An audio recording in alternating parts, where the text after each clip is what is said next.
Welcome. This is the regular meeting of the City Council of the City of Cottonwood, Arizona, to be held November 1st, 2022 at 6 p.m. And let's have our Deputy Clerk take the roll, please. Councilmember Henry. Here. Councilmember Holes. Here. Councilmember Karat. Present. Councilmember Matthews. Here. Councilmember Weldon. Here. Vice Mayor Naren. Here. And Mayor Linsky. Here. Thank you.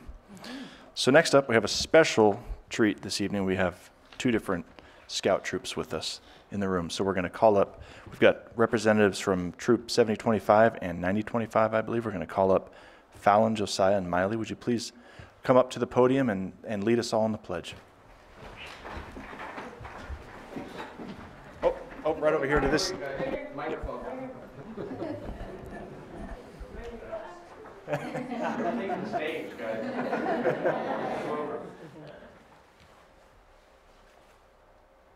I pledge allegiance to the flag of the United States of America and to the republic for which it stands, one nation, under God, indivisible, with liberty and justice for all.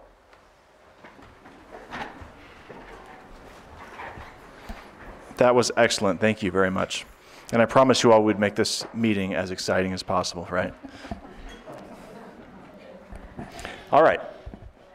Moving on, we're going to have a brief summary of current events by the mayor, city council, and/or city manager. The public body does not propose, discuss, deliberate, or take legal action on any matter brought up during the summary unless the specific matter is properly noticed for legal action. Council members, do we have anything?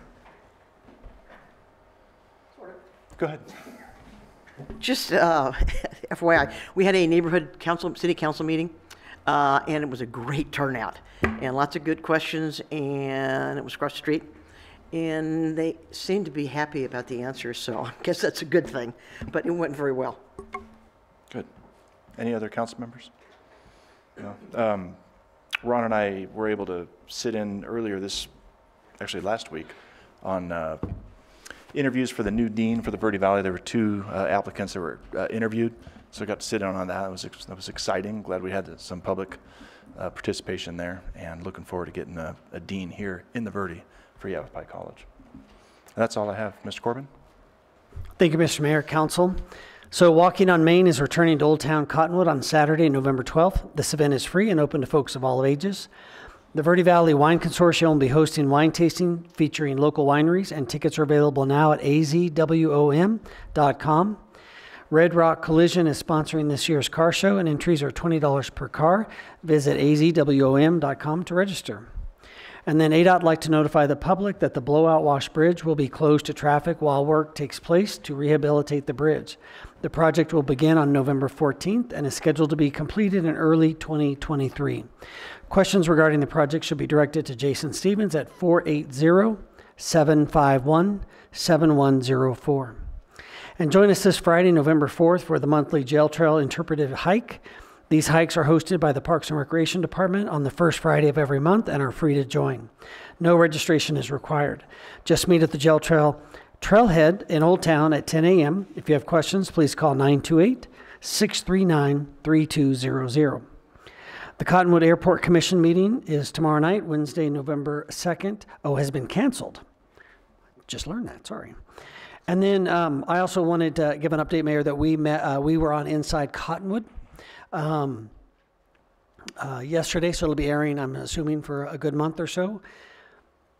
Also, myself and several staff members did a tour of other city halls, including Goodyear, Avondale, and El Mirage, to look at how they function, their one-stop shopping customer center services, and their chambers and some other things to get us ready to begin the work to design the new city hall. And then if I may, Mr. Mayor, I know this is my last regularly scheduled council meeting.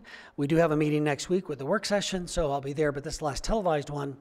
And I'm not going to say goodbye to council tonight. We'll do that hopefully next week. Hopefully I'll see you next week.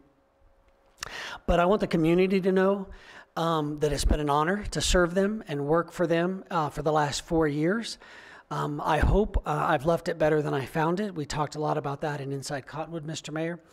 And then I want to leave with a respectful nod to this council. And I hope the citizens of Cottonwood realize how well they are served by 7 very distinct, different individuals, but who all love and appreciate Cottonwood and her residents and do everything they can that they think is right for the best of Cottonwood. And they sacrifice their time, their energies, their will to the community. And I couldn't be prouder to have served this council. Thank you, Mr. Mayor. Thank you. You will be missed, and we'll save our goodbyes as well for next week, but you'll definitely be missed. All right, call to the public is next. So this portion of the agenda is set aside for the public to address the council regarding an item that is not listed on the agenda for discussion. However, the council cannot engage in discussion regarding any item that is not officially listed on the agenda for discussion and or action, and we limit comments to 3-minute time period. Is there anybody here this evening that would like to address the council? Okay. All right, we'll move on then to approval of the minutes of the regular meeting of October 4th, 2022, the work session of October 11th, 2022, and special meeting of October 20th, 2022. Any changes to those minutes, council? No? Okay, I'll motion to approve. Second. Okay, Mayor made the motion, Wilden seconded it. All in favor? Aye. All right, they're approved. And monthly financial report, June 2022 report. Any questions from council, concerns at all? No? Okay. As always, appreciate seeing those. So we'll move on then to consent agenda. There's just one item this evening, and the consent agenda is considered to be routine, non-controversial by council, will be approved by one motion. There will be no separate discussion of these items unless a council member or citizen so requests, in which case the item will be removed from the consent agenda. And just this one item, proposed purchase of a new Caterpillar skid steer loader through City of Tucson, contract number 161534. Is there a member of the public or council that would like to have this item pulled? No? Okay, I'll motion to approve the consent agenda. Second. Okay, Mayor made the motion and Councilmember Henry seconded it. All in favor? Aye. All right, it's approved. New business. Following items are for council discussion, consideration, and possible legal action. First up this evening is a recap of the 2022 Thunder Valley Rally event.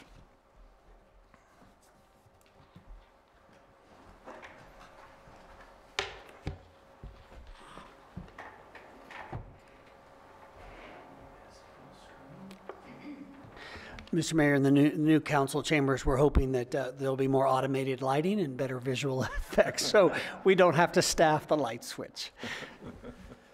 And good evening, Mr. Mayor and Council. Jack Teal, your Parks and Recreation Director. I'm here tonight to give Council an update on the Thunder Valley Rally 2022 program, and at the end, ask for a little bit of direction on how you'd like us to move forward. If at all you find yourself asking questions, feel free to stop me and let me know. Or if you want me to just wrap those up at the end, happy to do that as well. I've ended this presentation on the recap of this year's financial statement, so we'll have that to go back off of if there's any other questions. Okay. So first, I always like to start with our community Thunder Valley Rally committee members. These are members of the community who volunteer their time to help give me input and feedback on the event to make sure we're taking it in the general direction.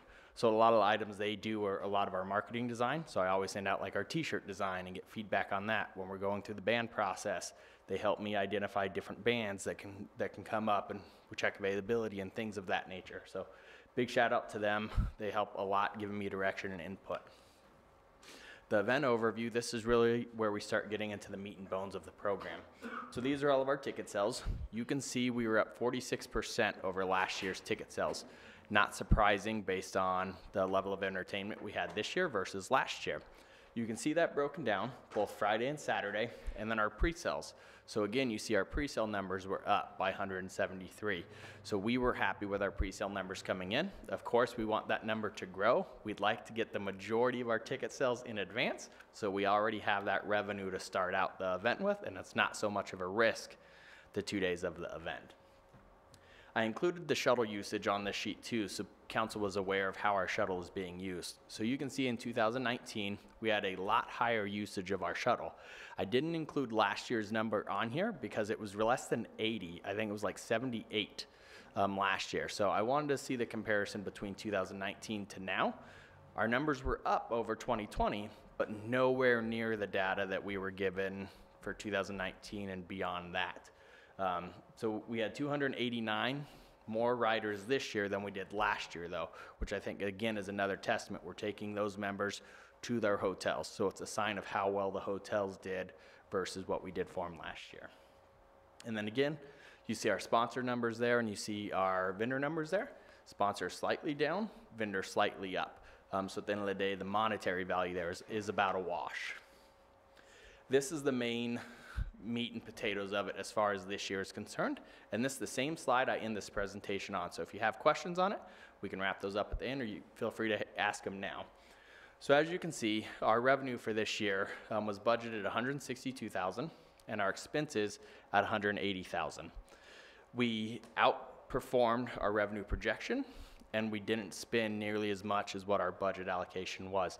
So we counted that as a big success. You can see that our total revenues were 104.3% of what our budgeted revenue was for it, at just slightly under $169,000. Our hard cost materials and supplies, you can see that was about $156,000 there, which is well below the $180,000. And then the $24,000 for our wages and benefits, the indirect cost of that program.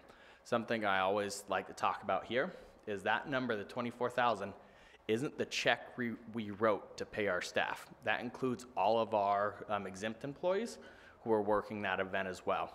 We track it, so we show the cost of the program, but that number isn't necessarily the check we would write for our staffing. That's a little bit lower than that. And if you take out Ron driving shuttles, it helps out a little bit. But the overall total program cost, including our staffing, was about $181,000. And so we made an investment of about $12,000 if you include it that way. One thing I do want to say about our hard costs and materials is some of our credit card receipts weren't yet available when we did this. We're expecting those to be in the hundreds of dollars, so it's not a material difference, but that number will increase just slightly. The next thing is I always want to present how we make our revenue. So last year, the miscellaneous item, we told council we didn't know exactly where that came from. So this year we tracked better the tips that came in from the shuttle drivers. So if our city staff were driving shuttles, we can't take tips. So all those tips that city staff generated went into other revenue for $195.58. That's the miscellaneous number there.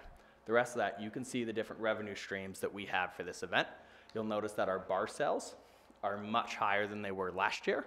That's a consideration when we talk about the level of entertainment you have. So we spent about $20,000 more this year in our entertainment, but we also increased our bar sales by about $17,000. So it's a give or take based on what level of entertainment we'd like to draw for the event. Our biggest revenue generator here is, of course, our ticket sales, the $65,700 there that you see.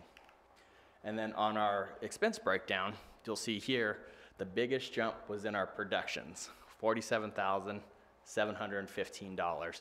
That was about $17,000 more than what it was last year. And again, that's associated with bringing in those national entertainments. They have different riders, different light schedules, different requirements for the equipment that we use. So that cost jumped up on us. The musical entertainment, that represents all of our national acts, as well as all of our other performers at the event, including our MC. The generators, obviously, all the rest on there are just kind of bullet points, different areas that we try to control costs. And the one that I will talk about is our marketing, though. So the marketing, the $15,000 you see there is what Thunder Valley Rally paid for its marketing. I worked very closely with Tricia in economic development and tourism, and she spent some money out of their allocation budget. So this $15,000 does not represent all the marketing for Thunder Valley Rally, just the marketing that was paid for out of Thunder Valley Rally's budget. As that was one of the items council had asked us to do, was increase its marketing, create its line item on our end, but also focus on the tourism marketing to help our partners in our community. So that's why that number is represented there and not a true value of what that marketing packet was with Tricia's help. So you can see our total hard cost, again, right there is the $156,000. So if we look over a 5-year comparison, we tried to bring this back all the way from 2017, keeping in mind we postponed an event that year, so that's why you see that year gap. Again, our net income is we are up $12,500. When you consider your staffing costs, then we made that investment of about $12,000 for this program. Year over year, we're showing a good decline in a lot of our stuff where we want it, where we're trying to bring in our revenues as well. And then this year down at the bottom, you can see 2022 to 2023, we only track the time spent at the event as opposed to my efforts year round, along with all of our other staff who sit in on those TUP meetings and all those other planning, organizing meetings that happen prior to the event. So these next couple slides just talk about the timeline of the event, how things have to happen for this event to be successful.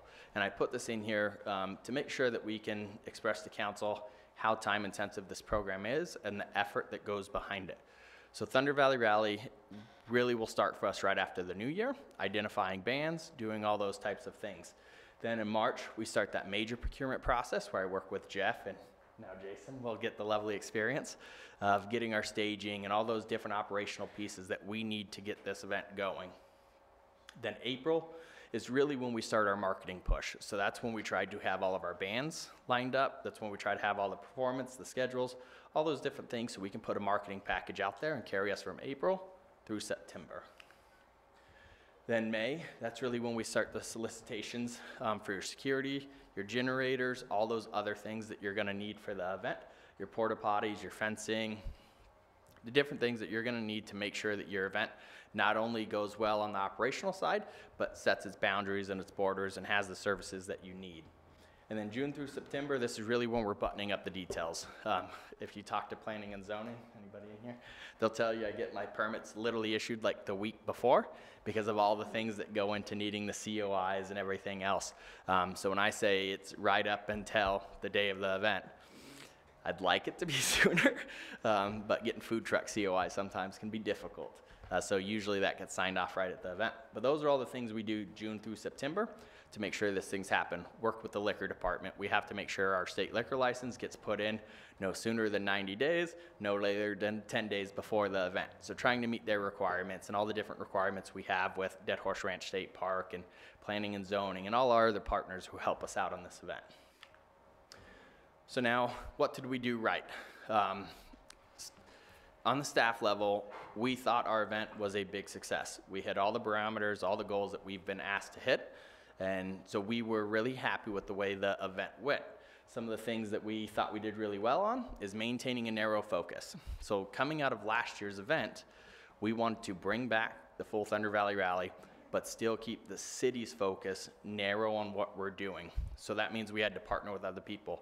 We wanted to bring the poker run back. We partnered with a local American Legion group here to bring that back. Not only did we bring it back, but we were able to enter an agreement to them to create a youth sports scholarship foundation out of the revenue for that.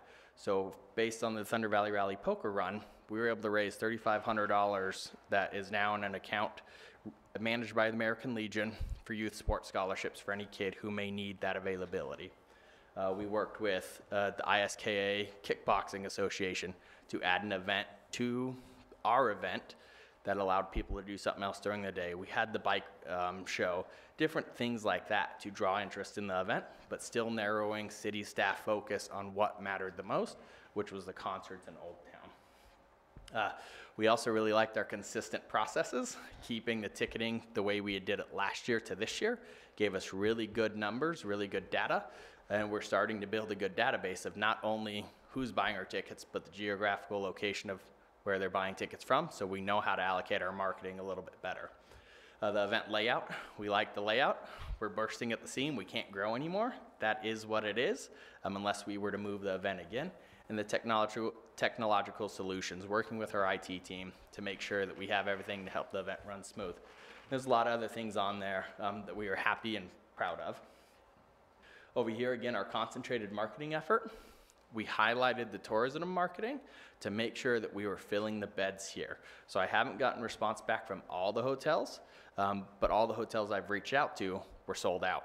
And that made it difficult getting rooms for the bands, but we have great partners in our area who are always willing to help us.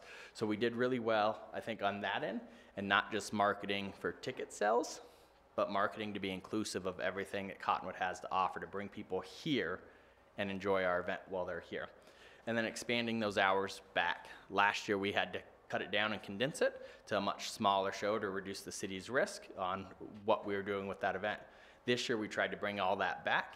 To do that, I had to partner with those other program partners I was talking about just a moment ago to make sure that we didn't just open at 10 o'clock and there's nothing to do, that we open at 10 o'clock and they had options of what they can do. And then where did we stumble? So one of the areas that we got feedback on is that nothing was happening in Old Town. Now again, my staff, I've given direction to my staff that our efforts, our focus needs to be on Riverfront Park if we're going to do that successful. Finding a way to bring something into Old Town is desirable for the population who comes to our event. But again, my staff will continue to focus our efforts on Riverfront Park unless directed otherwise. The event security was probably the #1 bit of feedback we got at the event. So we'll be looking at how we can help ourselves in that area. I will say that security company was the only bidder for that service, which makes it difficult on our end. But we will figure that out on our solution. Working with Commander Daly, he's given us some options now, and I've got a year to help solve it. So we at least know there's an issue, and we'll continue to try and solve that issue. The low shuttle numbers, I don't know why there's such a big disparity in those numbers between 2019 to now.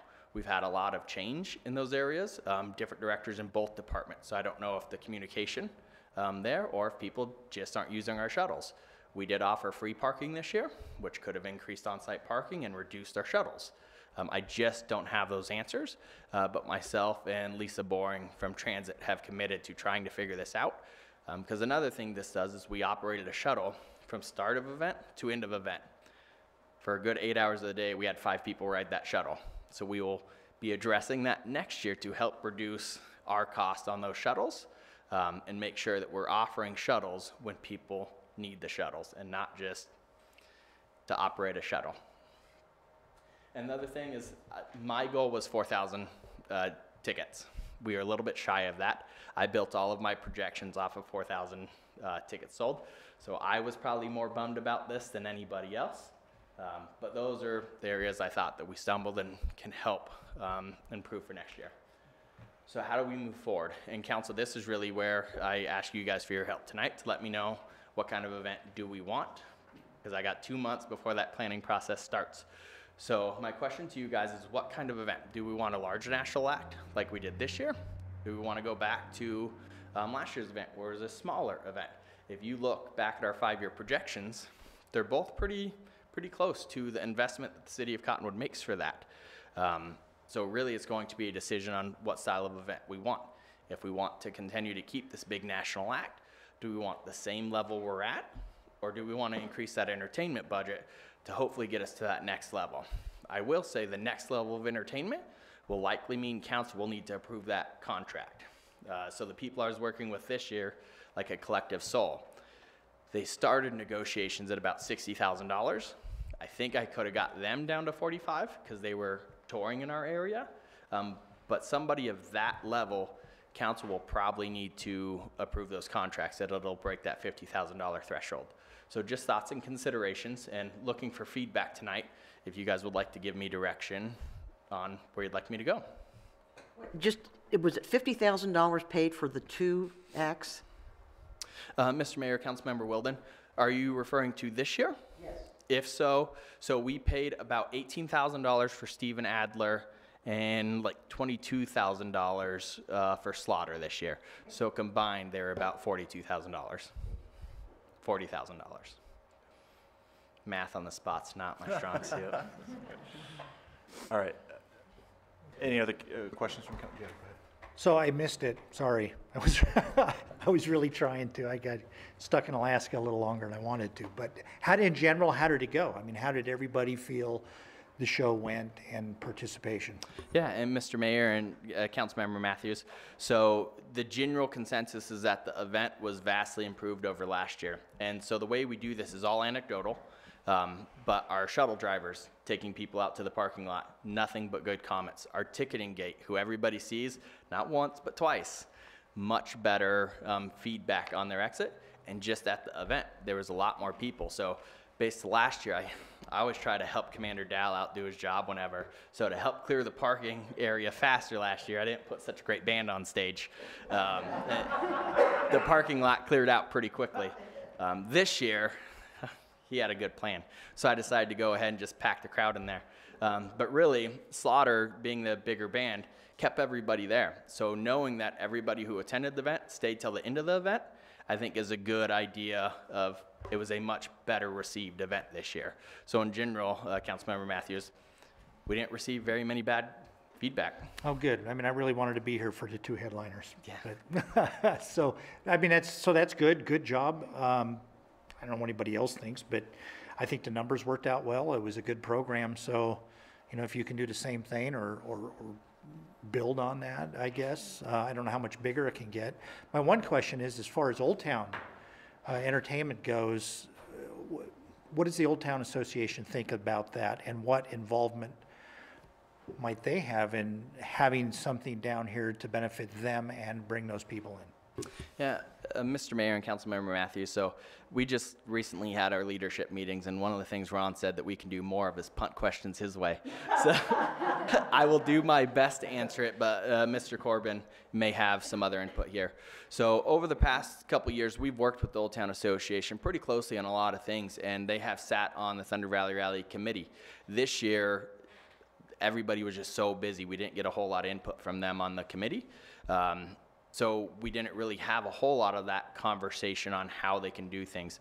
From experience, usually they want to be, they don't necessarily want to be the provider of it, which also goes against our primary thought is I don't want to be the provider either. I'm happy to be the facilitator, but my staff is the provider of our event at Thunder Valley Rally, and stretching the scope of that would be very difficult for my staff to handle. So we wouldn't be able to, at our current staffing levels, put something down here that I would feel would be successful. So there is an opportunity for that Old Town Association, but I know that they've got other things going on and other priorities right now, and a lot of their members are trying to hold everything up on themselves. So I don't know what that opportunity would be for them. Do you have anything to add, Mr. Corbin? Mr. Mayor, Councilmember Matthews and Council, I think he summed it up well. They would like us to handle entertainment in Old Town, bringing the people down here. We made a conscious decision to really make sure that we're operating at the riverfront as our top priority, and we've partnered with other facilities, bars, restaurants, organizations to help them host it at their locations. And so they were not able to do that this year. The OTA, they have a lower membership and are stretched thin and working hard. So they weren't able to step up to the plate, and so it was a missed opportunity there. In years past, we've offered cash to pay for bands in Old Town, so like and help facilitate that if they offer the bar or the location and those kinds of things. So we're willing to work with them, but I just think that their membership is shrinking a little bit, especially on the leadership board, and they just ran out of time. Well, good job. Don't overextend yourself. So. And Mayor, if I may comment on that point, because Councilmember Matthews actually raised the same issue, because in past years, there have been some, in a nutshell, I think it has to be an every year analysis depending on the businesses and the OTA leadership, and I agree, I think the focus on the city's end needs to be on the riverfront event. In the past, there have been business owners that have been excited, supportive, and very active in bringing the attendees to Old Town, and there are other business owners that have been very against the additional traffic, parking, and just challenges that can be posed by having a large group of folks in Old Town. So to me, it needs to be an every event, every year discussion with OTA. As far as is this really what the businesses as a whole want, or is it just a small few that want that? And if so, what is the city's involvement, and how do we work with them to really help their businesses, but also not spread our resources too thin? So just my 2 cents on that matter for what it's worth. No. Any other thoughts? And I did have other thoughts about Thunder Valley and a couple questions if I may as well. Yeah, go right ahead. With the shuttle, do we have any information as far as different routes, or what was different from 2019 to this past year? Yeah, Mr. Mayor, Councilmember Henry. So the route itself has not really changed. Maybe a few of the stops have changed over time, but the route itself, we try to make sure that the route hits every hotel within the area, so that way we have transportation. It's not just about getting the people to and from their hotel, but after they've been drinking, we want to get them that option back to the hotel. So that's my number one priority for that shuttle. That the 372, I don't see it as a bad thing, because that's 372 people who we helped make a good decision for, or gave them an opportunity to make a good decision. But the shuttle really hasn't changed. I sat down and I tried to analyze, why are my numbers so far off of what they were in 2019? And I just don't have a good solid answer that I can go back to. We haven't made material changes to it. We've added extra stops. We actually took it into Dead Horse to drop off at the campsites. In my mind, I've done everything to help increase those shuttle numbers, and we did comparative to last year, but you saw the vast difference between 2019 and now. Mr. Mayor, I'm sorry, Councilman Henry, and I'll add, I don't think the free parking should be underestimated, because people could park a lot closer. We had a fast shuttle service to get people to and from the parking, so I did think that made a little bit of a difference as well. Okay, go ahead. No, go ahead. May I just jump in here on the transit part of it? Unfortunately, this year, we have had a new set of drivers, so it's going to be kind of difficult to find exactly what was the difference between the two drivers. We have a new manager and a whole slew of new drivers this year that we didn't have last year, so it's going to be a little bit more difficult. But I know Lisa and Jack are determined to figure out that, because it's very crucial to make sure that these individuals, a lot of these people get safely home. So I'm sure they'll work things out. And I'm glad to hear that. To me, that's why we do this every year, is what worked and what didn't work, and I appreciate that active analysis and communication. I had wanted to start my comments actually by thanking you, Jack. This is a lot of time, hard work, and as we saw briefly in the presentation, it's not just the week before, it's all year, and really does take a lot of time and dedication, and you know, I've just been impressed through the years, and especially this year, by your level of dedication to the event and hard work. Also to the rest of the city staff, I went briefly both days, and I really enjoy, I know it is a time dedication on a Friday and Saturday night, but I also appreciated seeing almost everybody you know, that I know pretty well out at the event. Ron was driving folks around, Kirsten, Amanda, Jeff. I mean, it seemed like a lot of our employees were out there and just are excellent ambassadors for the city. To me, you can't get a better voice for the city than our staff that are out there and smiling and happy and welcoming people, you know, selling tickets and wishing them a good evening, have a good time. So just really appreciate all the volunteers. I am wrapping up, Mayor, I promise. On the bands, I'm torn on this, because I've attended years where we had the big headliners, and we had the years when we had the regional acts. The bigger bands do bring the crowds, it seems. I mean, it looks like we do have the ticket sales to support that. So personally, to me, it would also have to be, in my opinion, and I again defer to my fellow council members, who is touring and at what rates, and what do we expect the sales, you know, correlated sales. I'm not adverse, even though I'm notoriously frugal, I'm not adverse to discussing a proposed contract above that $50,000 mark if we think, you know, and it's always a risk, but if we think the ticket sales will be there. And my last item was, I didn't see any local wine. That's not really important, but I did always enjoy when we bring that, you know, heart of Arizona wine country in with that local flair. And that's it for now. Okay, no worries, no worries. Any other council members? Councilmember Crott, looks like you have something to say. So I'm glad to see Commander Dowell working with you on security, because there were people coming up to me that shouldn't have noticed issues that were noticing issues. So hopefully we can get that resolved. I also just wanted to say thank you for fixing that lighting issue on the backstage part.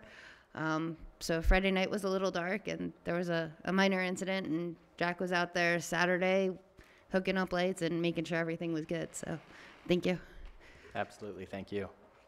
It was obvious there were a lot of city staff there, and it was, even Jeff Tripp was out there. So thank you for that. As far as the bands go, I agree with Councilmember Henry about, possibly pulling in somebody larger. I've got some ideas, so I'll touch base with you later. All right, so Mr. Mayor, before you wrap up, I just want to echo what Councilmember Henry and Wild and others have said. The staff is amazing and did a great job on this. Now, I believe all of them would raise their right hand and tell you they volunteered. That's what it is. They volunteered. But there are some that actually did volunteer in the front row where they usually sit. But Jack could not do this without their support. I don't know if you noticed or not, but on the one slide, the expenses for employees has gone down almost every year.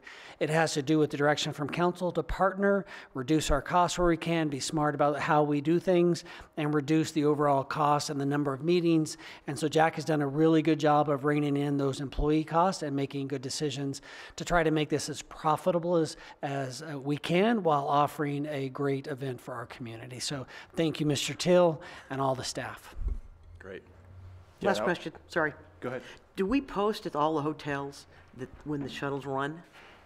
Mr. Mayor, Councilmember Wilden, yes and no. So we work through the Tourism Economic Development team that meets together with everybody, and then I personally contact each one of the hotels who wants to be a stop. The idea of that is I try to get the hotels to give us a little bit of revenue to put a stop right at their location. But over the struggles we've had the last 2 years, I've pulled away from that to show a good faith effort to help encourage people to stay at those locations. So this year we actually didn't generate any money from hotel stops at each location, but I did reach out to each one of them to make sure they wanted to maintain and be a stop. So, and then there's no true schedule. It runs from start of event to end of event in a circle with whatever traffic allows. Okay. And then, Mr. Mayor, if I could say one more thing about staff. Ron he cannot overstate the amount of staff time that goes involved in this event. I literally could not do this without every other person who does it. We have just about every director out there, every exempt employee out there. If you are a city employee, have a pulse and you want to work, we got a space for you out at this event.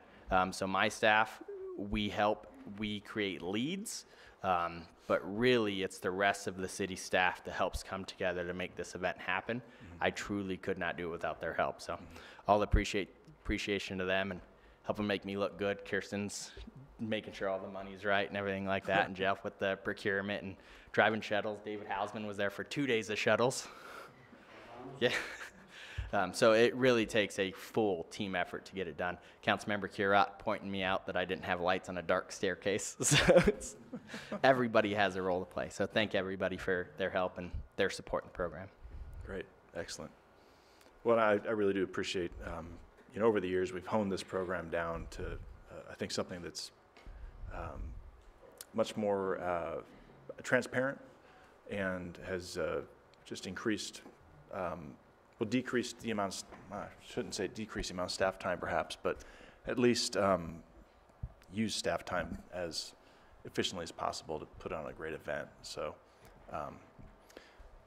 I remain critical of the event in terms of it, that it takes an entire year to plan. I see all those efforts, working better maybe towards something that fits with our Heart of Arizona Wine Country theme, just because I think it divides staff focus from focusing more on our brand. But it is an event that is adored by many in our community, and there's certainly room in our community for events that reach much broader or different markets. So year after year, I think council has supported this event. Our community supported it as well. So I know we need to give you some direction on bringing in national bands or not, bigger bands, better bands that may hit above that $50,000 threshold that it requires council approval. But just a couple things before we go that direction is I really feel like it is still important, even if ridership doesn't seem to be back at the 2019 levels, that we continue to provide the bus service regardless. I mean, it gets people that shouldn't be on the streets off the streets, gives options. Maybe look at marketing that better with the tourism component and directly with the hotels as well. That we just have to keep we have to keep providing that service. Old Town Association, like Councilmember Henry said, you know, some years they've been all for it, some years they haven't been all for it, and all the years in between they've been really divided on it. So I think it is up to that association, its leadership at that moment to decide, you know, what level of involvement we have. But I do appreciate staff really focusing more on the things that you do best and where you do those things best, which I think Riverfront Park, you know, really focusing the event down there and focusing your efforts down there is really how this event has become so successful and finally honed. So I'm with, I think, this side anyway, in saying national acts, bigger bands is probably better. It doesn't seem to affect the bottom line any way, shape, or form. So, you know, I think I would really defer to the TVR committee on this, but I think I know how the committee would feel. I think bigger is better in terms of the committee. So that's where I would lean. Okay. And I think we need to kind of get Jack some direction here from the rest of council on that, because he has a lot of planning to do. And I know that our composition is going to change up here. So Yeah, Mr. Mayor, we're good. We think we have enough direction, feedback, unless a council member feels strongly. It'll really come back to the committee and then the council if we get to that level. Okay, great. All right. Anything else from council? No? Yeah, thank you. Thanks to you and your staff for putting on another great event. My pleasure. Thank you, Council. All right. Okay, let's move on then, before we lose any more scouts, to the discussion and direction to staff regarding the selection of an executive recruitment firm for the recruitment of a new city manager. Ms. Wilbur.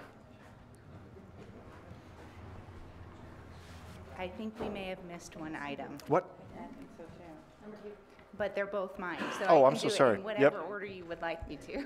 No, sorry about that. Number 2 is request to waive the city's internal promotion policy in the current recruitment for a regulatory compliance and wastewater manager. Thank you, Mayor and Council. Amanda Wilbur, HR Director. And unfortunately, my item is probably not as exciting as Jack's. So sorry to the Boy Scouts out there. Tonight, I am here to request a waiver of our internal promotion policy for one particular position for our regulatory compliance and wastewater manager. So this position became open when we did an internal promotion of the employee in that position to the assistant utility director. And when we were thinking about how we wanted to recruit for this position, we thought about going internal first. However, we knew that our internal promotion policy would give us some grief, kind of, with this process, because if we were to go with an internal hiring process, the most qualified candidate that we thought would apply would have to take a pay cut from where they're at now to accept this position, basically. So with that, we decided to post both internally and externally at the same time. So we made sure that we had options and we were really doing what was in the best interest of the city as a whole and not making a decision with being too narrow. So with that, we did receive 2 applications, one from the internal candidate that we expected to apply and one external candidate. So after we reviewed both candidates, we still feel like our internal candidate is the best qualified for this position, which is why we are looking for approval to waive our internal promotion policy and use our external hiring policy instead. So if we were to use our internal promotion policy, it is 10% above their base pay or moving them to the minimum of their new range, whichever is more. So in this circumstance, whichever way was more still results in about a $7,000 pay cut for this employee. Part of that is because this new position, the regulatory compliance and wastewater manager position, is exempt from overtime, whereas the position the employee would be coming from is non-exempt, and there is quite a bit of overtime built into that particular position that is not necessarily going away. So we would like to use our external hiring process. Our external hiring process allows staff to make an offer to candidates anywhere between the minimum of the range and the midpoint of the range. So what we would do if we had approval to waive the internal process would be to offer our internal candidate somewhere in the middle between our minimum and midpoint, which would end up being probably less than what we would have to make an offer to an outside external candidate anyways, because this will be a difficult to fill position. We put it external and only still got 2 applications. So if we were not to waive this process, we would likely have to go back out, and it would probably be quite a long recruitment process to be able to fill the position. So I know that's a lot of information, and it's somewhat vague because I'm not talking about the person specifically, but if you have any questions or concerns, I'm happy to answer them. All right. Questions for Ms. Wilbur? Go ahead. What would it take, do you think, for the internal person to accept the position? What we are looking to do is match what they're currently at, and we believe that that employee would accept that.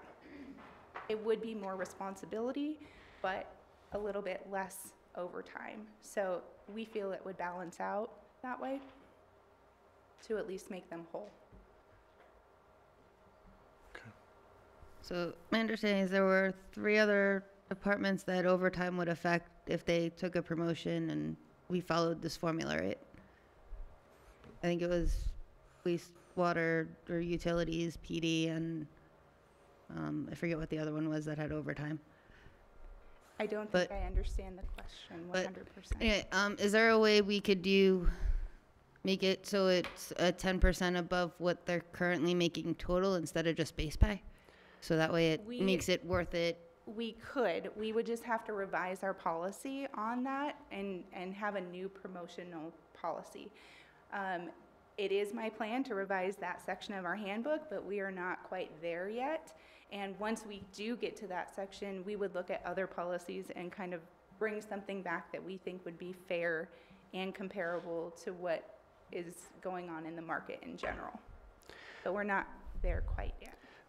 Mr. Mayor, Councilmember Crott, we were not really recommending a policy change. This is the first waiver we've requested in the 4 years I've been here.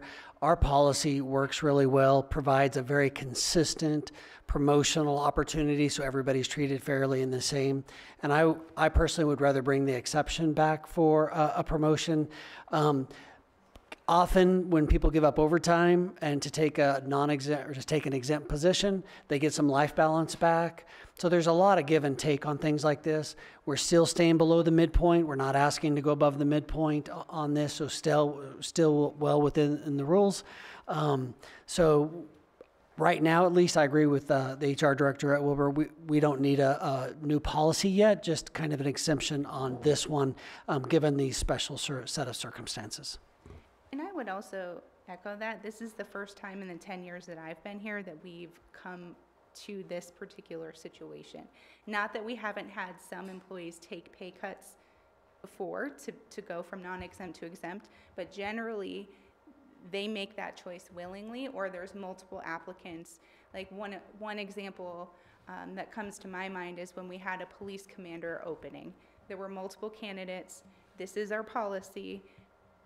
Some candidates made the choice to still go for that anyways because they wanted to move up or they wanted to make that decision. Where in this case, I feel if we don't do this, the employee would probably just decide not to accept it because it's not necessarily, I don't want to say it's not worth it. The employee wants to be in this position, but maybe isn't in a position to make that choice. And with that in mind, I still feel like this is in the best interest of the city because this would be a very difficult position to fill. It's not 100% unique, but it's pretty technical, and you're going to have a hard time finding someone who wants to be able to do that and still manage wastewater at the same time. Okay. Go ahead, Councilmember Hanna. And 2 things, just briefly. One, for me, this is a no-brainer. We've got a qualified, more qualified internal applicant, but I also do value the policy very much. This helps with concerns of lack of transparency, that we always just hire from within, and the qualifications are perhaps less scrutinized, and a lot of the concerns very valid if we don't have these discussions in public. So to me, I'm glad that we're following the policy. I'm glad that we have it, and also very glad that we have an employee who is qualified and would like to or applied for the position. So, Will this create any issues of compression or anything in that department? No. Okay. It should not. All right. Well, yeah, I agree. Anything else to add? You ready for a motion? Yeah, go ahead. I move to waive the city's internal promotion policy in the current recruitment for regulatory compliance and wastewater manager. Second. Okay, Councilmember Matthews made the motion, Vice Mayor seconded it. Let's have a roll call vote, please. Councilmember Henry, yes. Councilmember Halls, Yes. Councilmember Karat, Yes. Councilmember Matthews, Yes. Councilmember Weldon, yes. Vice Mayor Naren, Yes. and Mayor Linsky, Yes. and the motion carries. Okay, great.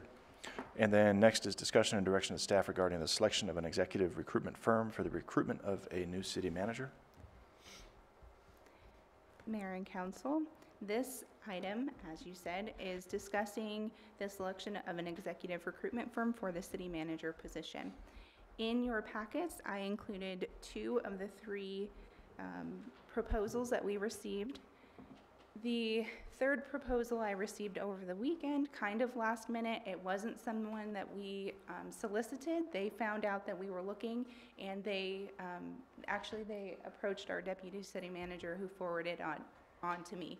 So there are other options out there if you do not like the 3 proposals that you have, including the group that we used last time, the Novak group, has now changed names. However, I was able to make contact with them as well, and they had recently had several requests for proposals, and they were about 7 days out. So they could not provide a proposal to us, but would be willing to, should council want to go with the same group that we went with before. So other than that, I don't have a lot of presentation here for you all, as you had the proposals in your packets ahead of time. I do have a brief breakdown of the costs if you want to discuss that specifically. It was also in the proposals themselves. But generally, council gets to choose which group they want to work with. We found as staff that Ralph Anderson had the most experience with city manager recruitments in Arizona, but all of the firms have had some experience with this type of recruitment. So it really comes down to what council would like to do and what direction they would like to give to staff. Okay. Council, go ahead, Councilmember Walden. I'm pretty happy with Ralph Anderson from what I've seen, and I checked him out as well with a friend of mine that has a search firm out of San Francisco, and she said they filled all their T's and dots and all that, and she was impressed. So let me know if I missed anything, but it looks like they were all pretty much the same price. Pretty right? similar, yeah. Okay. I mean, the 2 that were in the packet, they both seem very experienced, done a lot. I like the one that's a little more Arizona-centric, just because they're Arizona-centric, but they've got a good resume and list of recruitments. The 3rd one that came along at the end didn't look horrible, but they didn't seem to have as much experience. If anybody sees the same thing I am, but. And the last group that submitted also is a 1-person organization, whereas the other ones have multiple people to help. Yeah. Yeah, that's what tipped the scales too for me with Ralph Anderson, the local and the bigger amount of folks that will have their hands on the search process. I'm also good with Ralph Anderson. I'm also comfortable with Ralph Anderson, and I agree with other council members that being local Arizona is probably a plus. Yeah, I'm okay with Ralph Anderson. Okay, it sounds like we have direction from council to move forward with Ralph Anderson. So I will be working with procurement to make sure that we do everything that we need to do to make sure we can get contracted with them and get started on the process. So my understanding is with Ralph Anderson that they will start off the process by contacting council and doing some one-on-one meetings with you all probably as early as next week to make sure they really understand what direction council wants to go with or go in with this particular position. Great. And I'm sure that they know that we've got 2 incoming council members that need to be phoned up too, right? Yes, I will make sure to provide them with all 9 of your information. And then, of course, anything else that council wants me to communicate with them, you can always reach out to me and I'm happy to do that. Excellent. Okay, so we're just giving you direction. You don't need a motion on Ralph Anderson? Correct. Okay, great. All right, very good. Thank you. And then next and last for discussion, discussion direction of staff regarding the city attorney recruitment process pursuant to A.R.S.